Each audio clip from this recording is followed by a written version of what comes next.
Okay, this is our third Yowie Hangout of the year, and basically started it up because Simon said he had a very good, interesting chat to a lady up in Queensland and about all the Yowie encounters and sightings and happenings around where she's living. So I'm going to give the floor to you, Simon, and just tell us what the chat was about and all the interesting details that she's told. Told. Yeah, well, it was an interesting sort of. I got contacted her through one of our US-based groups, and another one of those people that go online looking for answers. And it's another one of those classic. I don't think they were responsible for it, but I've used the term before with you, Dan. I call it accidental habituation. Like all those people up in the mountains that have, accidentally habituated them coming into their yards and stealing their dog food and fruit off their trees and other things lying around. I got the impression, this particular lady said, look, I don't want this sort of over the internet and things like that. And so I'm not really going to mention any names, or I'll be very general about the area. But they basically bought a property a number of years ago. And right from the offset, in the very first week, they actually had activity in the house. They had, actually, it's not a house, so probably should. It's they're up in, I suppose, not far North Queensland, but mid-North Queensland area.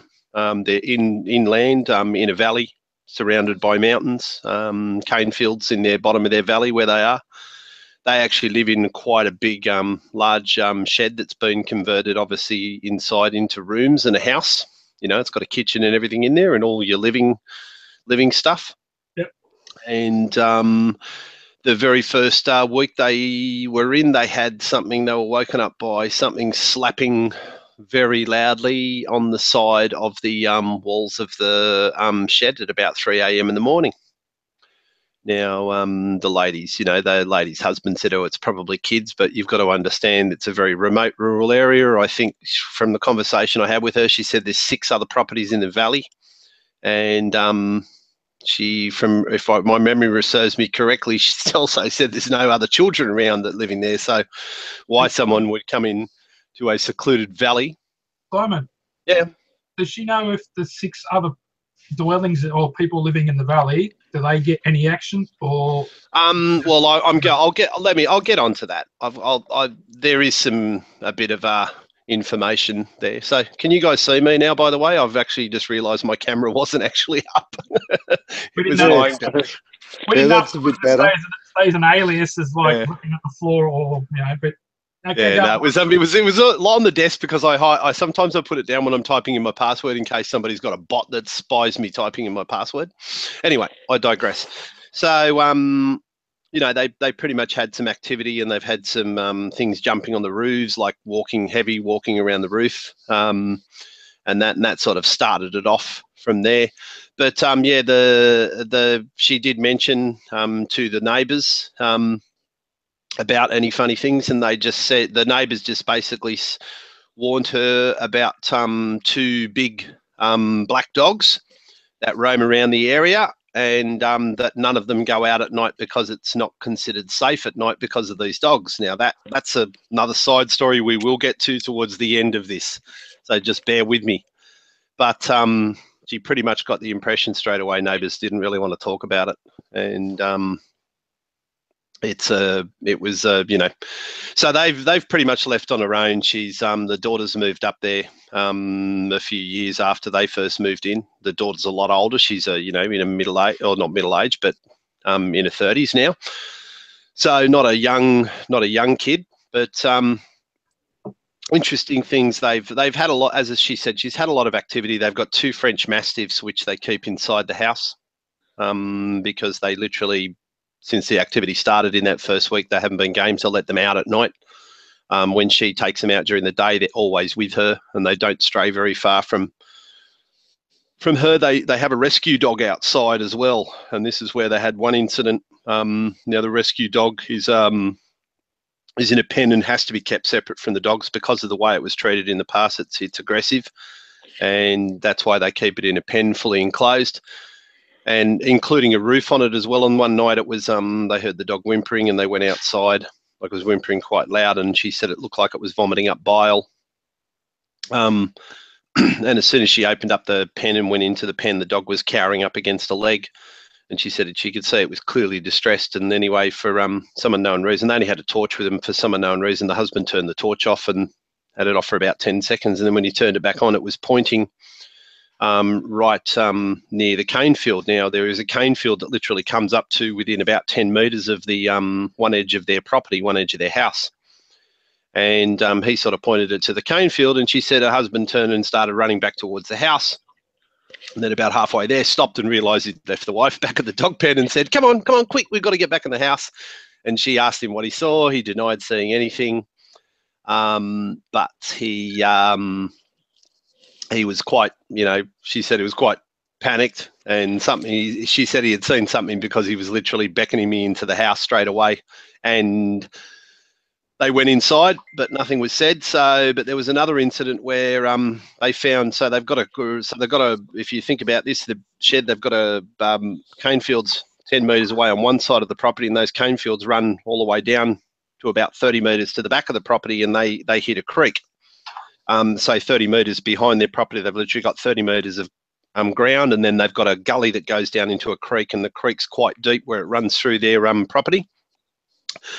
They found a rather large cave down beside the creek, and the cave has got a rather large entrance, which you could clearly see that something had been digging out the entrance to the cave.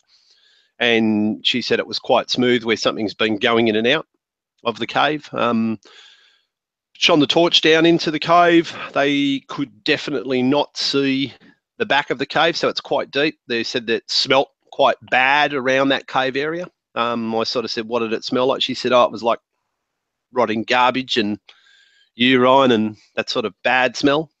She said also a bit of wet dog. So the husband actually has a little small little run-in or little tractor, and he started cutting a path down to started clearing up the bush around that creek area where it goes down the embankment, just to sort of thin it out, because obviously, even though he denies and thinks that it's kids, that he thought something might have been, trying to clear up that bush might help a little bit. And so he cut his way down to the creek, down towards that cave, and spent a couple of days doing that with the tractor. And apparently he works in a job where he's a FIFO style worker, so he's away from the property from a couple of weeks at a time, and that's when they actually get an escalation in the activity, when just the two girls are there on their own. He brought the tractor back up, parked the tractor, and he went off to work for 2 weeks, came back and wanted to go back down there and do some more tractor work on the day he came back from work, and he went to start the tractor up. The tractor started, but he couldn't steer it.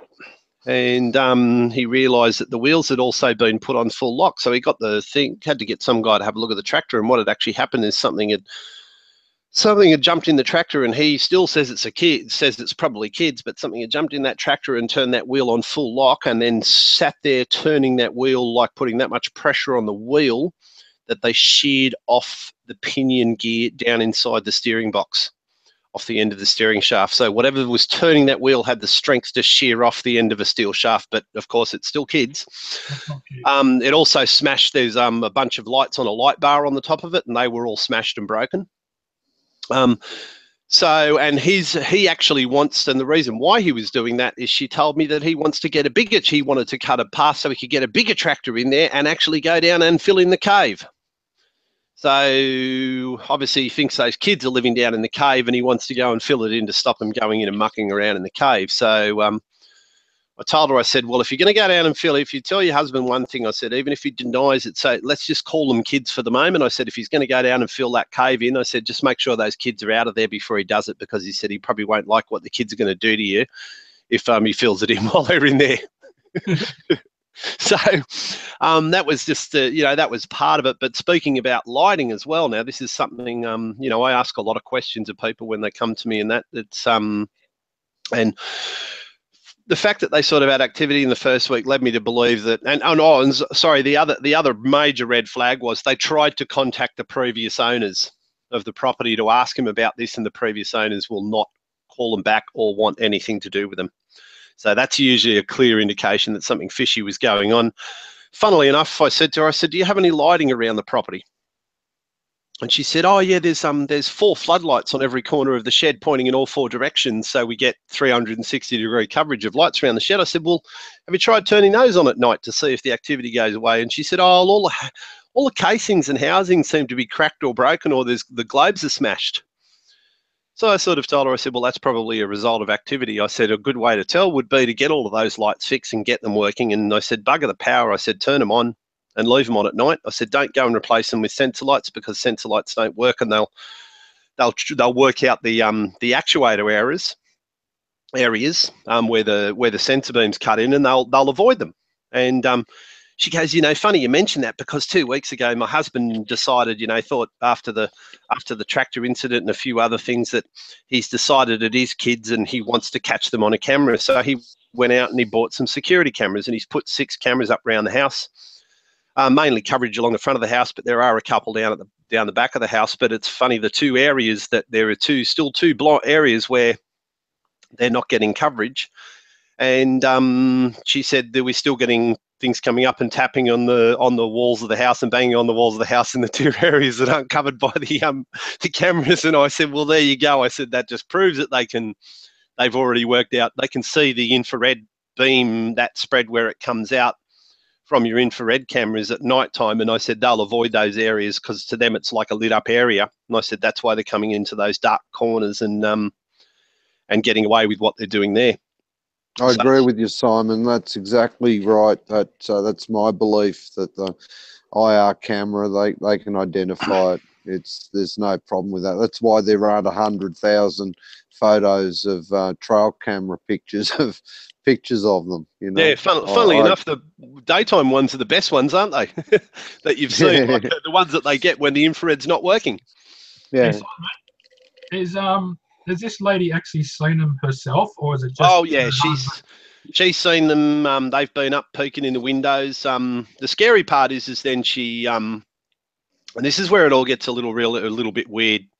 You guys know, I've been researching and involved in the US cryptid, the dogman, which is still out whether or not it's a type of primate that just happens to have a dog-shaped head. But she started just in the last 12 months, she said these 2 dark creatures with dog-shaped heads have been peering in through the windows as well.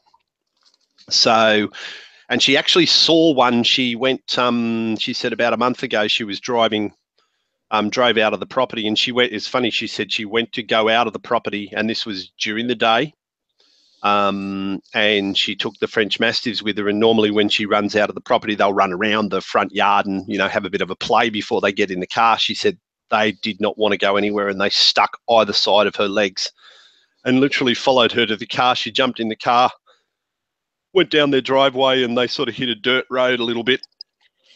She went up the dirt road, and she saw, and as the dirt road sort of bends, there's a tree in a paddock just near there, and she said standing next to the tree was this tall, quite tall, she said at first I thought it was a man wearing dark clothing, and she went, and then when she went round the bend and she's approaching a bridge that sort of they go over and then get onto the main road, she said she looked up, she said for some unknown reason when she went round the bend and watched this thing as she went round the bend, and she was going up the road a little bit, and she looked in her rear vision mirror, and she said this thing had now gone from the tree and was sitting, like standing on all 4s in the middle of the road. And she said it was actually a big black dog. She said it was huge. She said it had a huge chest, probably about 3 foot wide across the chest, and she said its head was almost as big as its chest. So I was like, all right, I take that with a grain of salt, because my opinions on dogmen in Australia. But she may have been looking at a yowie that just happened to a yowie in quadruped mode, down on all 4s. Might have had a bit of a deformed face. I don't know whether or not we've got a snouted primate style yowie around here too that may have a little bit of a dog face. She said it had quite pointy ears. So they sort of, and this is a lady who is in absolute tears retelling me this story. She was really distraught in recalling all of this. So I'm taking it that she's genuine or she's a bloody good actor. But anyway, so you know, she's actually physically seen it. She's seen them looking in through the windows. We got down to some other topics, and she said, "Oh yeah," and she said, "Underwear have been stolen from our clothesline." And she said, "It doesn't happen all the time." So I posed the question to her. I said, "Look," I said, "I'm sorry, I'm not trying to be personal or anything, but female or males?" I said it is. I know she already said it was hers and her daughter's underwear. So I sort of bit the bullet and said, by any chance, I said, does that underwear go missing around the same time of the month that you two might be on your periods? And there was some silence on the phone, and she turned around and said, "Oh my God, you're right." She said it is, and it's and I said, by any chance, are they maybe coming up to the windows more when you're when it's that time of the month? And she's like, yeah, actually. Only you mention it, she said, we get a lot. Most of the activity seems to be when either one of us might be. It might be that time of the month for us. But she says, and they're usually there. They're getting activity as touch every night. You know, there were other things that we discussed about. They gave up growing a vegetable garden 3 years ago because they got sick of rows of pumpkin. Like she said, just as the pumpkin's all getting ripe and we were just about to go out and pick it, she said they'd disappear overnight. And she said, and they come and strip the chili trees overnight. And she said they had a few fruit trees that they've since cut down, but they've planted some more because she said they weren't bearing much fruit. But she said the fruit they bear, she said, just as they're about to get ripe and you think you go out and pick them, she said, guarantee the day you say you're going to go out and pick that tree tomorrow, she said that night something to come in and completely strip the tree. So they've had that activity. They've had a couple of incidents of growling. Now, whether that was the dogmen or the Yowies, she wasn't too sure. She didn't actually see what was growling at her, but she said it sounded like a low dog's growl. You know, it was interesting to note that she talked about these dog-headed creatures, and the neighbours have warned her about 2 large black dogs. And when she says large, she said there was one that was looking in through the window. She said of one end of the shed, it's actually built up off the ground. And she said that window happens to be 8 foot off the ground. She said there's another window that's only about 4 foot off the ground, and they've seen one peering in that. But she said that could have been down on all fours and looking in. So if one's down on all fours and looking in a 4 foot high window, that's still a pretty big dog. Even if they're just dogs that are, you know, getting up on their back legs and looking in, a dog that can stand up to 8 feet tall, that's a big animal. But needless to say, the behaviour from a behavioural perspective, what's happening around the property is very, very yowie. You know my views, and sorry for any of the listeners that listen to this, but it's something that I discovered talking to some US researchers, and they painted some very credible evidence around this. And I've since spoken to horse breeders in Australia and actually also found the same thing happening here. She mentions to me, she goes, "Oh yeah, look, my neighbour's property," she said, they've got horses. And she goes, sometimes at night, she says, I can hear those horses and they're screaming their heads off, and they're like down in our corner of the fence, and she says they're neighing and and carrying on. And I turned around and I said to her, I said, "Are they mares by any chance?" And she said, "Yeah."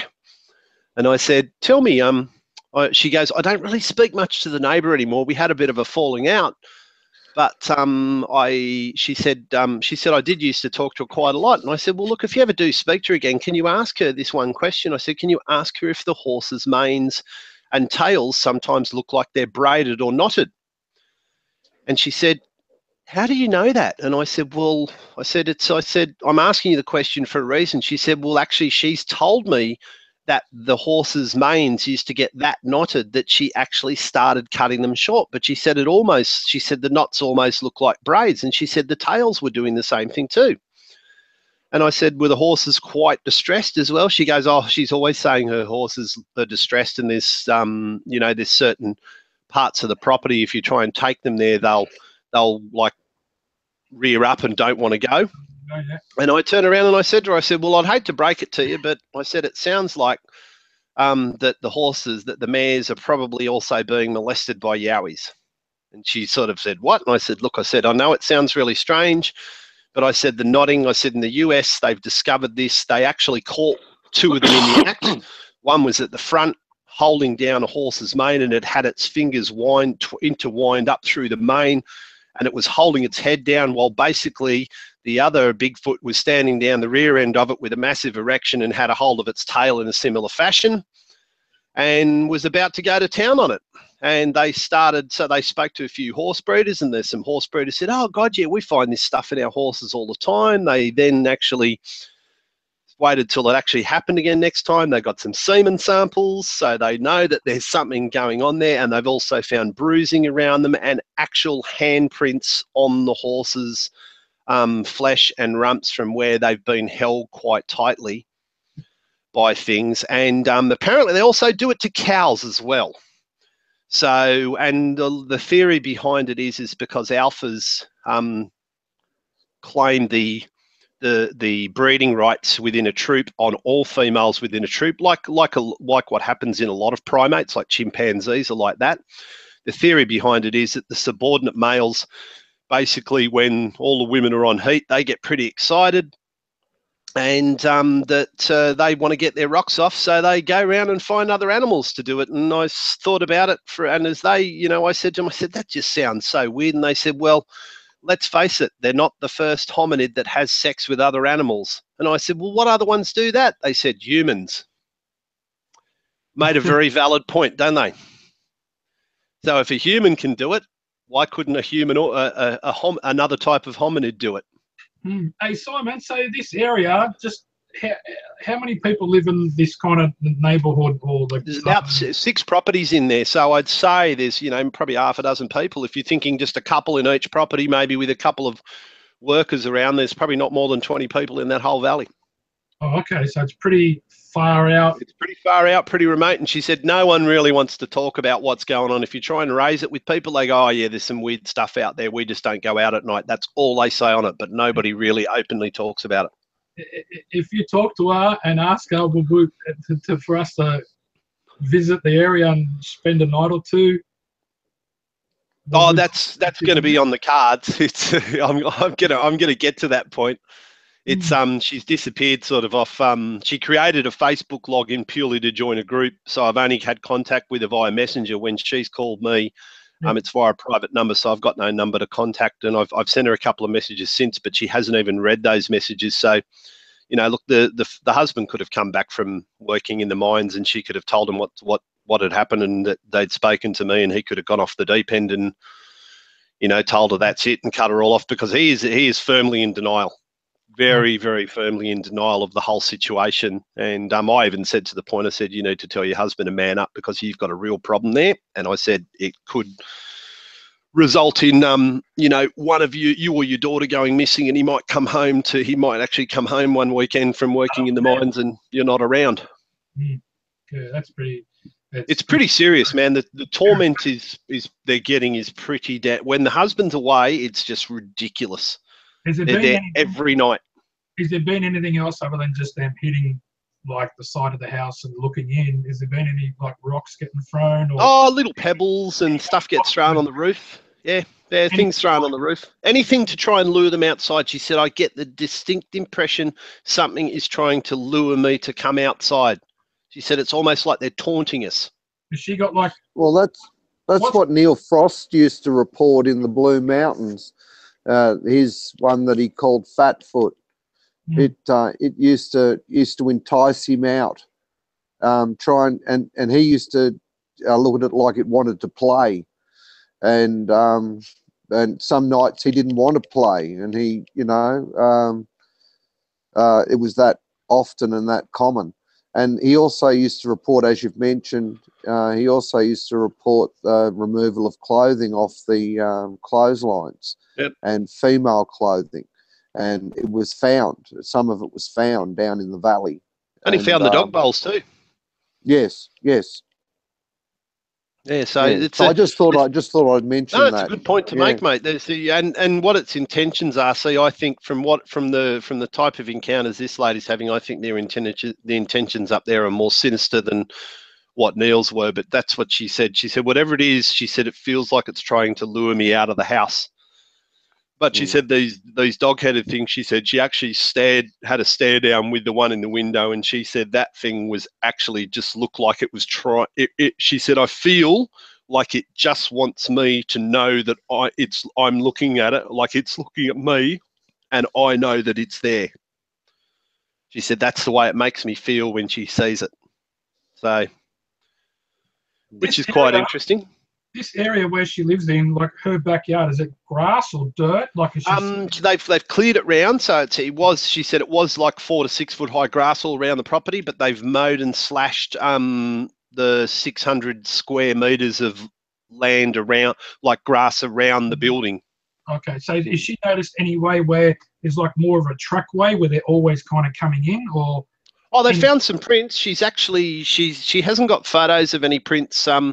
But I did send her, funnily enough, I sent her actually that, that print I've got. I don't know if I've shown you before, Dan, but it's the clawed Yowie foot. Yeah. The one that's supposedly a Yowie with sharpened toenails. And I sent her that, and I sent her another one, which is I know is a known dogman print that I got off a guy in the US. And she came back to me and she said both of those look very similar to the prints I'm finding around the house. But she hasn't found any. I've just said, any found any large, just sort of human-shaped footprints? And she said no. But they've also, as I said, the behaviour of of a lot of stuff like if she's got dogmen and that, they're not going to go and steal pumpkins and chilies off a vine. You know what I mean? That's Yowie behaviour, stealing food like that. Has there been any like howls or any kind of weird talking or any kind of? Oh, actually, yeah, good. Glad you mentioned that. She said quite a few times. She said she's heard what she thought was muttering in the bush. Yeah.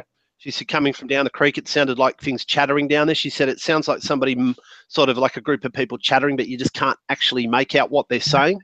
It's more like, it sounds like when I've had it happen to me, it sounds like they're saying two words and they're overlapping, and you just can't understand and it goes on really quick, and you're like, someone's talking, but I can't understand what they're saying, because they're not saying like an individual word. They're saying 2 or 3 words at once, and it all overlaps. And so that she's had that. That's interesting, because that happens a lot. Well, we know they don't speak English, don't we, Dan? They don't yell out their names, Yerk, and that they tell you to wash your hands. Oh, let's not go there. Come on. Yeah. Sorry, I had to throw that in. What I've heard and what other people have said, it sounds more like an Aboriginal dialect or something very similar. It's a speech. Hold on a sec, mate. Something that you can't hear. My son's calling me. Hold on. Just chat amongst yourselves, guys. Yeah. So, have you heard that down your area, Dave, at all? That anyone said anything about talking and any kind of conversation? No, not in the reports I've heard at all. I'll be back, guys. I'm going to go get my son. All right, No worries. That's good. I'll leave the channel open anyway. Okay. That's pretty interesting, because like I've had it once up in the Blue Mountains. I've only had it once, and that was really weird, where that's when I had that small Junji encounter. It was only like 3.5 foot, and the first 50 meters I was on the trail, that's when I started hearing it, and then it paralleled me along the trail. I've only heard it once. I've heard, I think, at least 4 people from different areas while they've hiked, they've heard talking, and of some sort of, and they've all said it sound like Aboriginal talk. So that's pretty interesting. So yeah, it seems like they've had. Well, interestingly enough, I have heard something, and it was on the Red Hands Cave walk, but you can pretty much assume it would have been people. Yeah. Well, so that's where I heard the sound of people talking and carrying on, it travels in the bush. I know it from an area I go to where there's a lookout on the top of the hill, and the sound travels down from the top of the hill. And if you're down there, especially coming on to nightfall, you can hear them coming from a kilometre away, but you can't make out what they're saying, Yeah. The difference is that when I had mine, it was like thick fog, it was drizzling rain, and the sound was like coming from within 10 metres to my right, and I was right down near the creek, and it wasn't sound like and there was no trails to my right. Yeah. The sound had to come from way away over the ridge down, and then for me to hear it say, and then it happened to my left, it happened to my right, and then I could hear some up ahead, which could have been people, but the two left or right, they were definitely Aboriginal talk. Off trail. Yeah, within meters of me. That's why it was really weird. Yeah. And then I had everything else happen, and then I had the sighting. So it all kind of, evidence all clicked into one big thing. And but I've had a couple of other people, all said Aboriginal speak, just sound like Aboriginal speak. So they were really like, oh, I thought there was Aboriginal people walking around there, and then the next minute they'd hear something scream or something make a noise and then run off. And they were like, oh, okay, and then take off. And they're all people that have just contacted within probably the last year or two in different areas. There's been one or two of them that are contacted in the last 6 months that I've talked to, and they've said the story's very similar to mine. One of the guys, he had an experience up at Glenbrook, not on the Red Hands trail, but off Euroka, going up, I think it's called Bennett's Trail, and he walked up there with his brother-in-law and his daughter, and him and his daughter are there into Yowies, and just said, let's do a few wood knocks, and done a couple of wood knocks, and then they all had that kind of like feeling. It was in the afternoon that something was around in the area, and they said we weren't quite sure if it's a person or animal. They just had the feeling like something else was there looking at him. And then he said something made this like guttural kind of scream and noise, and then they all kind of went, all right, we're out of here. And then they said they didn't hear it run away or anything. They just turned around and took off. So they got scared. I've been in the bush and I haven't heard any wallabies or anything in that area make any noises that would make you think it's it's a wallaby. They're really quiet animals. They're kind of like, if they hear you coming, they're getting out of the way. There's no kangaroos in that area. They just like the grass and plains. It's too rocky and that for them. So anyone says it's a big grey kangaroo, no way. Maybe down in the Megalon yet, but the other places have been out way out in the bush that have had these noises and stuff happen. So it'd be interesting if Simon can get in contact with this lady, and maybe we can, group of us can go up there, or a couple of us, and get night vision and thermals and sound recorders, and get something happening. We'd probably have to have someone come along that's really competent with a rifle, just in case there's these two big black wild dogs running around and they come out of the bush to attack us. So we'd have to have a bit of an armoured guard near us. I wouldn't go out without anything to protect us, because you don't want to be out in the bush and have two big dogs come at you that are hungry, and they're going to do some damage even if you can fight them off. You're going to have puncture wounds, so that's always a problem there. So very interesting what Dave had to say. So hopefully he does get in contact with this lady, and maybe we can tee something up. But this accident, I can hear myself feeding back. This accidental habituation that Simon mentioned. There's another guy on YouTube at the moment called calling himself Yowie Chronicles. Yeah. And he's been putting out intermittent videos about the same sort of thing happening around his house, and finding footprints and all of this sort of thing. And I can find that quite plausible. But I'm sorry, and I know I should have said this while Simon was here, but I can't warm to the idea of there being anything like a dog. I think if there are two large dogs out there, I'd say they're wild dogs. I just can't.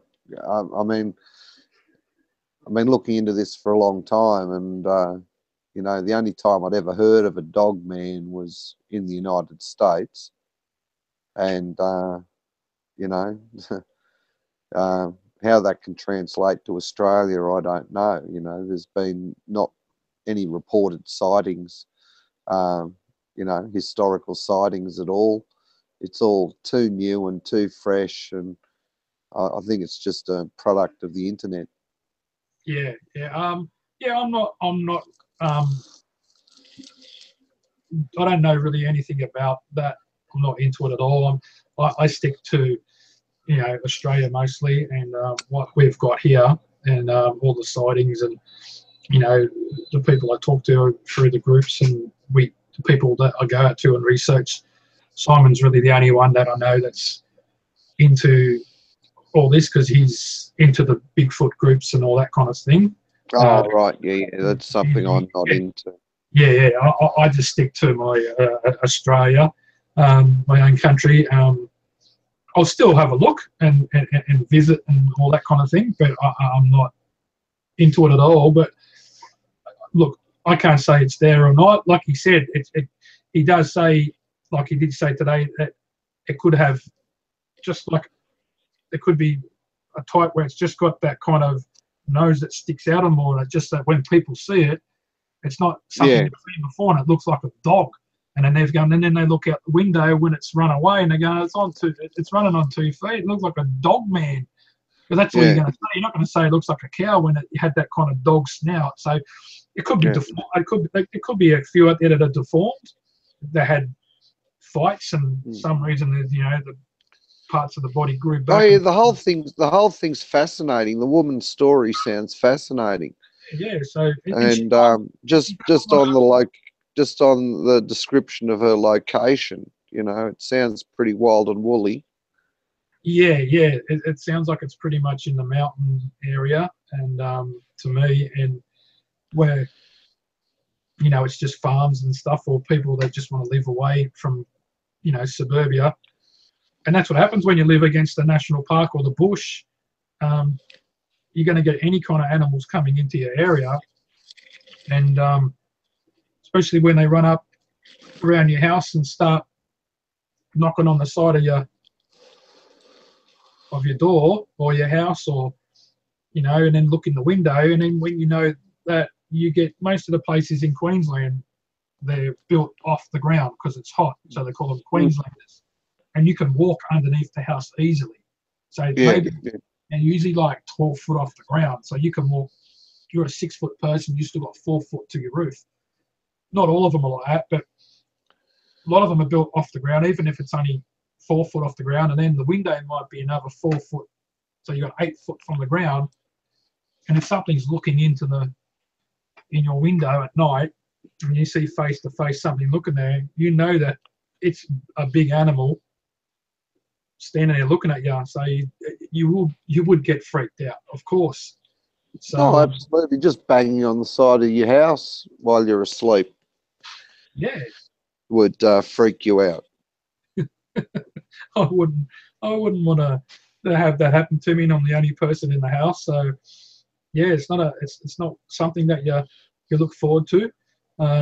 There's an old story from Tharwa of a guy in a house at Tharwa, where that sighting was, from the 26th of January this year, nearby there.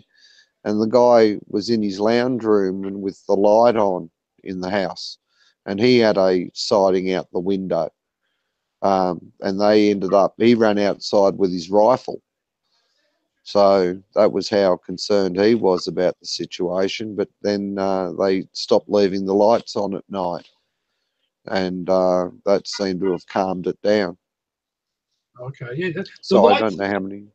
The lights attract them, and what a couple of people have said to me someone said to me that was someone that lived near Neil Frost at Hazelbrook in the Blue Mountains. He said that any kind of like glow sticks or any kind of lantern or any kind of light they get attracted to, and they'll bust them. And even the bags out of the like wine casks, which in Australia there's a slang, goon bags, and they said they used to hang them up, and they come and grab them and they'd run down in the bush with them, and then you'd hear them pop, and they used to like the goon bags. So the people living there that used to drink, you know, the wine in the casks, would leave them up hanging on purpose to watch them grab them, and then watch the goon bag go flying through the bush, and then hear it pop.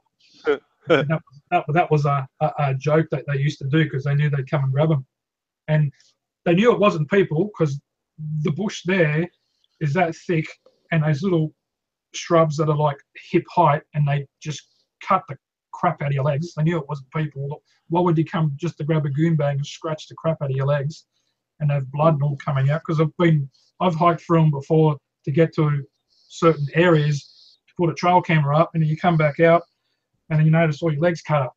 Even if you got like light pants on, long pants, it's still, they go straight through the pants and they rip your pants too. So they knew it wasn't people, and they said, yeah, anyone along that area in Hazelbrook, you could knock on their door, and if they're open enough, they'd say, yeah, we've had stuff happen. So yeah.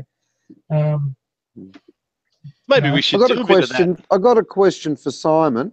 Yep. Getting back to where we were when guys. When we left, when Simon left. Simon, you've piqued my interest over this thing being looked at like a huge dog. Yep. You know, because I'm not silly. I mean, I do keep a little bit of an ear out on what's going on in the United States, and I do know that a lot of people firmly believe that the dog man exists over there. I firmly believe it exists, mate. Trust me. So we had a video come our way the other day, mate, and I won't go into it at the moment, but yeah, I am the admin for a Facebook group of 4,000 members, so I do see some good evidence coming through the members on the group. Enough. So, yeah. Fair enough. But you know what are your personal thoughts on the possibility in Australia? Oh man, look. There's been 2 sightings on the Dogman Encounters radio that have been recorded there. I've been contacted by 2 people myself that said they've seen them. You're talking about something that is just really strange in the cryptid world. It's like people have woken up seeing these things standing at the end of their beds.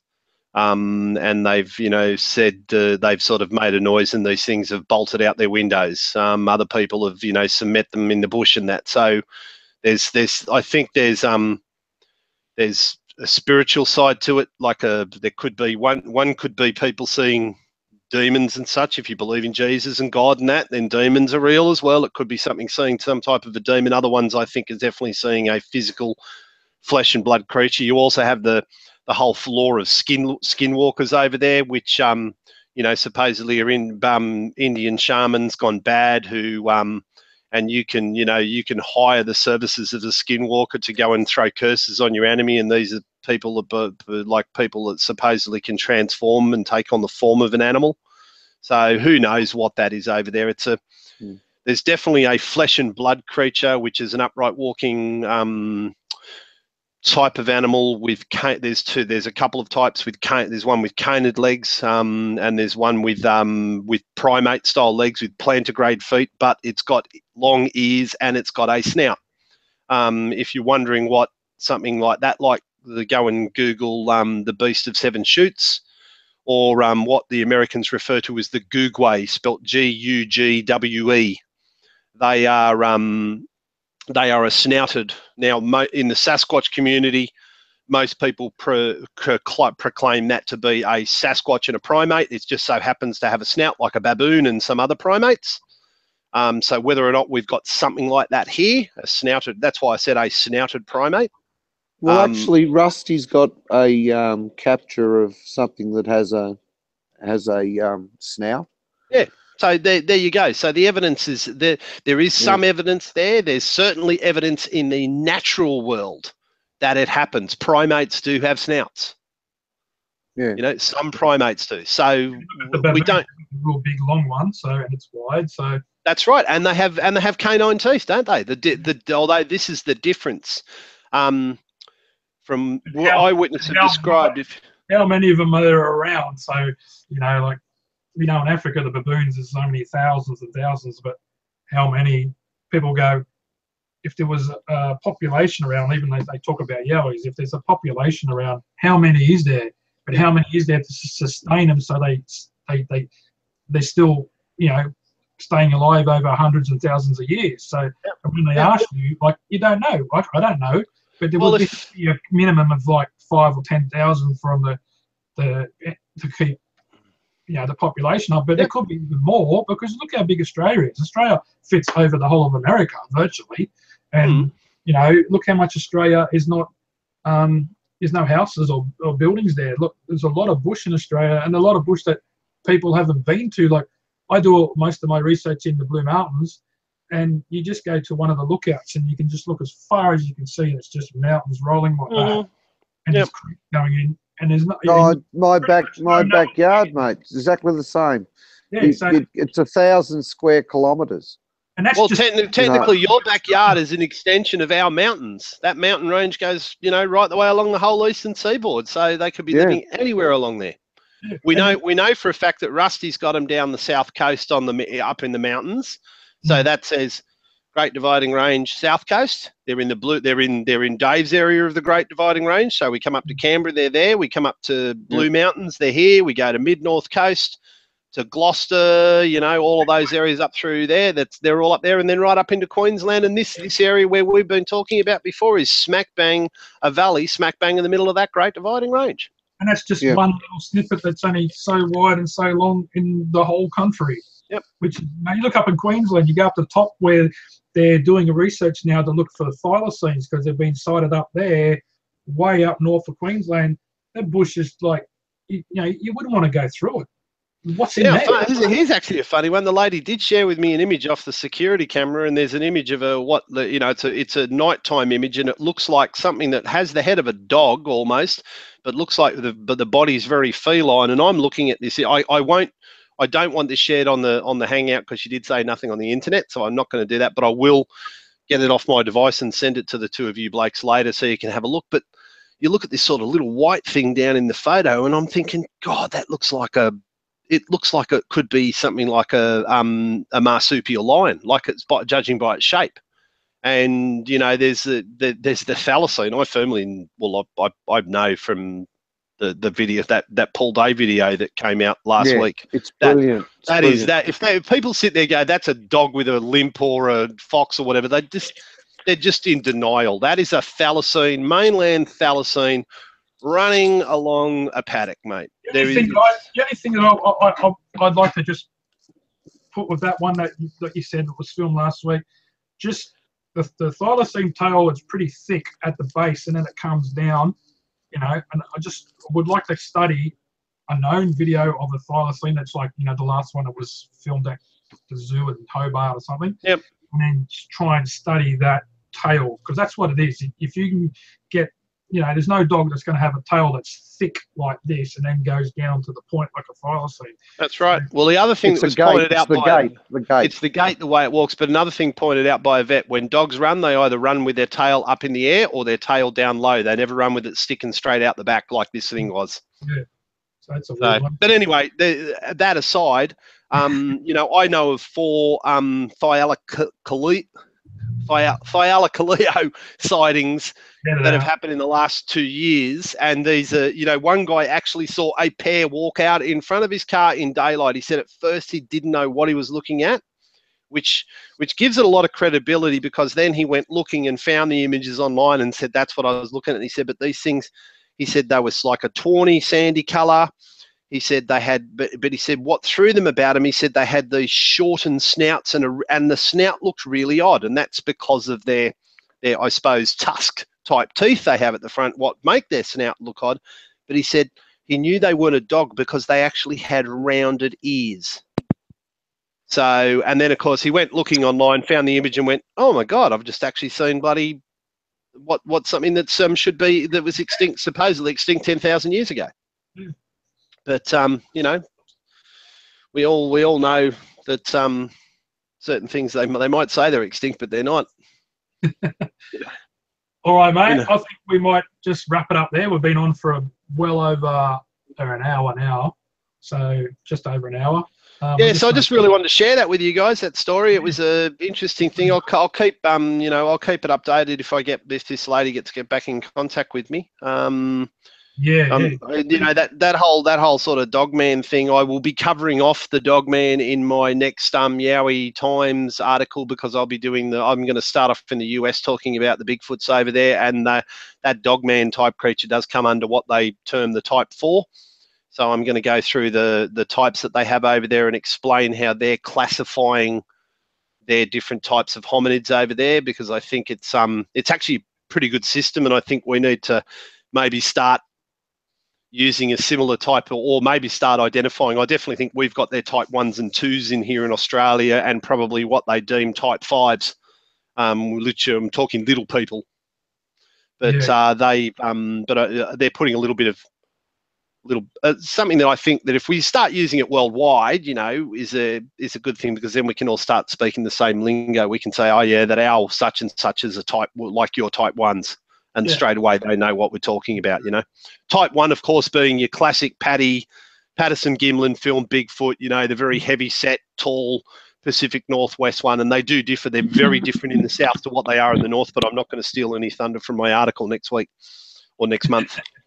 Well, if anyone is watching and watches this on the Australian Yowie channel on YouTube, it's Australian Yowie, or lowercase at gmail.com if you want to join the emailing list.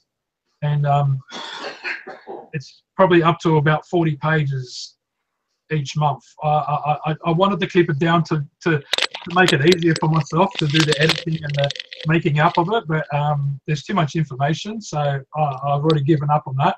The last month's was 35 pages, and I think this month's edition on the August edition is probably going to top 40. Because Did we get a Yowie find a word again this month, Dan? Yeah, we've got a Yowie crossword. I've already made Yowie crossword, cool. Yeah, I'll probably make a find a word the next one, and it's mixed up of America and Australia questions, because we've got American people that are subscribed to the list, so I mix it up all the time. And I know you do like doing them, Simon. So they're always good fun, mate. I try and make them as easy as I can for you. I'm trying to work out how we can do Yowie Sudoku, but somehow I don't think I don't think they have a numbering system, but they can certainly distinguish between some and many, if you know what I mean.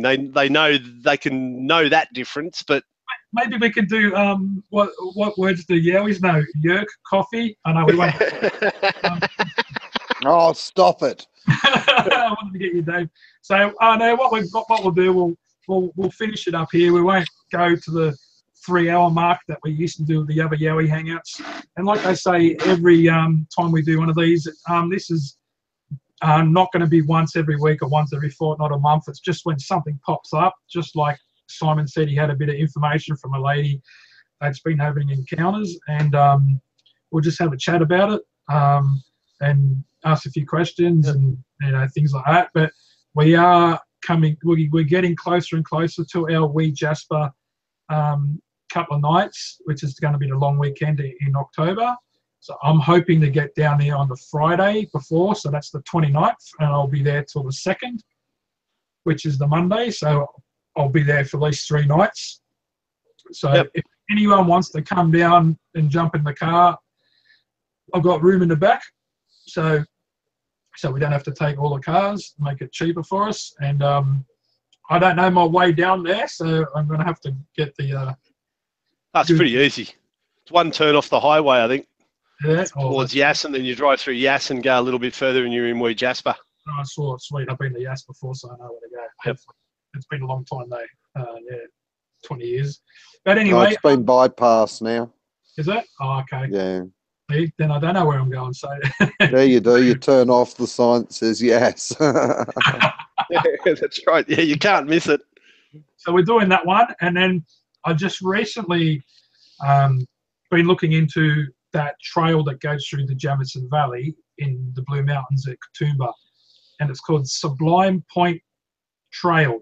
So what it looks like, you can hike in down, if you're looking south, the Three Sisters are on your right, you can hike in down a trail there, and it goes off the Federal Pass, and then it goes in, and there is a campsite further along that trail, but I would like to try and camp near the creek there, because everything that's happening that I've found, even Simon, when we went out last time with Marcus and Dick, you know, that happened near the water.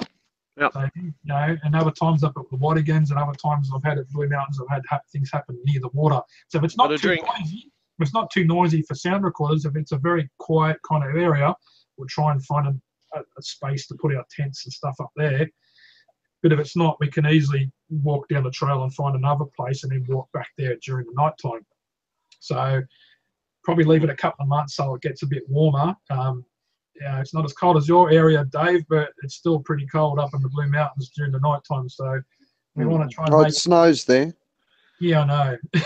But I want to try and make it as comfortable as possible. So what I'm going to do, I'm going to do a reconnaissance mission, go down there, work at how hard it is to get down there, and then just film the area, have a look around, take a few photos, and then so everyone knows what they're in for before we get down there. See you, babe. So, All right, see you guys. anyway, Simon saying go. But anyway, what I'll do, I'll cut it off now. We've been on for an hour and a bit. So thanks for joining us today, Dave and Simon, who's gone now. So we'll stop there.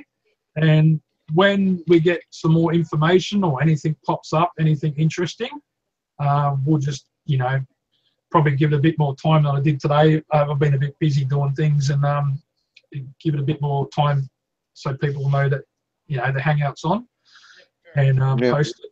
So anyway, Simon, we're going to finish it off there. Thanks very much for coming along. I'll just wait for him to put headphones on.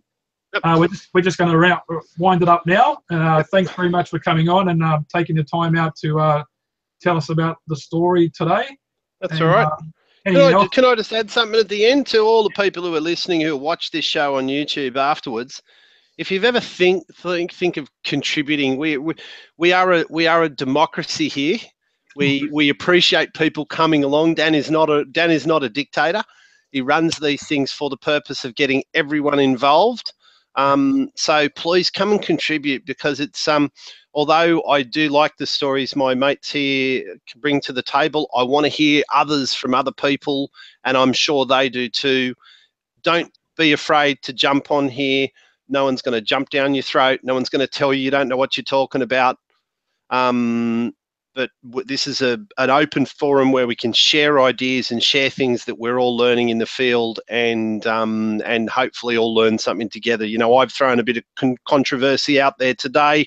Everyone's probably going to be Googling around about Yowies and Bigfoots molesting horses and cattle.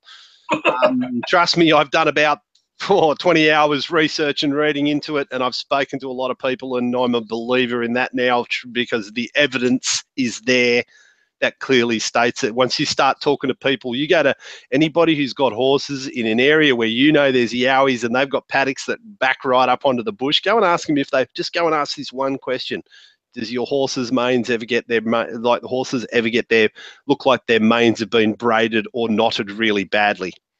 You'll be surprised at the answers, guys. But please join the group. We're a good bunch of blokes. We just like to chat and talk Yowies and other stuff like that. So that's all I wanted to say. That's well said. Well said.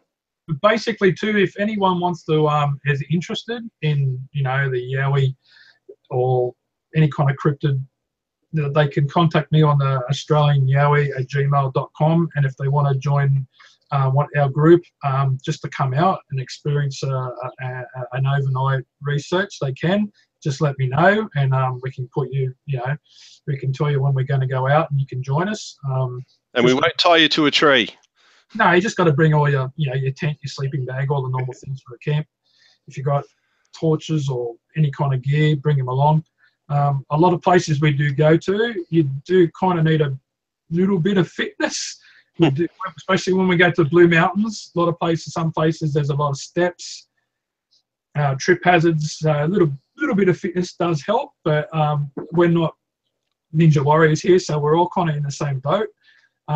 Yeah, so like I said before to some of the guys in the group, I'm planning as many as I can in the future, so we actually drive to the area. And Simon knows a few places like Bilpin and that we can drive in, and if we can't get in 2-wheel drives, the guys that have got 4 wheels drives will, you know, meet at a certain spot, park the cars, and all jump into 4-wheel drive, you know, if we have to. So I want to try and make a few where we are driving there, so it's easy to take all your gear, and then you can make your campsite, and then you can walk off different areas. We have got radios so we can keep in contact after, you know, for a few kilometres. So if one area there's nothing happening, we can all go to another area. But the Wee Jasper one is the next one that's happening. There could be an overnight one where me and someone else from the group will just do a walk down the trail to do it during the night to see if there's anything that could happen in the future when we can camp there. But other than that, yeah, if you want to get in contact, if you're interested in the Yowies and or really haven't had anything to do with it, and you know, just a bit interested, just contact the email address, and yeah, I can put you on the group, and you can come out with us. Everyone's most welcome, like Simon said. So anyway, thanks guys for coming today and having a chat and talking about everything Yowie. That's what we're talking about, and we're here to try and find out what it exactly is, because I get asked a lot, what is it? And I can't 100% tell them what it is. We can only just say what keeps coming up. It's some sort of ape, human-like hominid, and unless we find one dead, or we take a good video footage and we can study it properly, or we get up close with them, we'll never know. And so that's what we're out there trying to find out. Well, most of myself and the people that, like you two guys and everyone else, the reason why we're doing this, we've had encounters and we've had very, very weird things happen. So that's why we're out there doing it. I wouldn't be sitting here today if I didn't have my encounter. It happened. I was at the greyhound track. Something screamed, made a tree go bush, bush, bush, and then took off into the bush like someone slamming a sledgehammer on the ground. That's how heavy the steps were, and that scared the crap out of me. So that's why I want to find out what it is. So that's what happened to me. So anyway, what I'll do, I'll finish it up there. And once again, thanks very much, guys, for coming along. And as soon as something else happens, we'll advertise another hangout, and hopefully we get some more people in, and even some people just drop in. And you know, you don't have to have a camera. You can just join in and just have like a you know, and talk. You don't even have to be seen, you know. So you can just talk of what your encounter was, and then we'll ask a few questions, and you might get some answers to your questions. And yeah, so anyway, it's been just an hour and a quarter. So thanks very much, cheers, guys. Dan. And I'll cheers, see you guys next time. See ya. See you guys. See ya.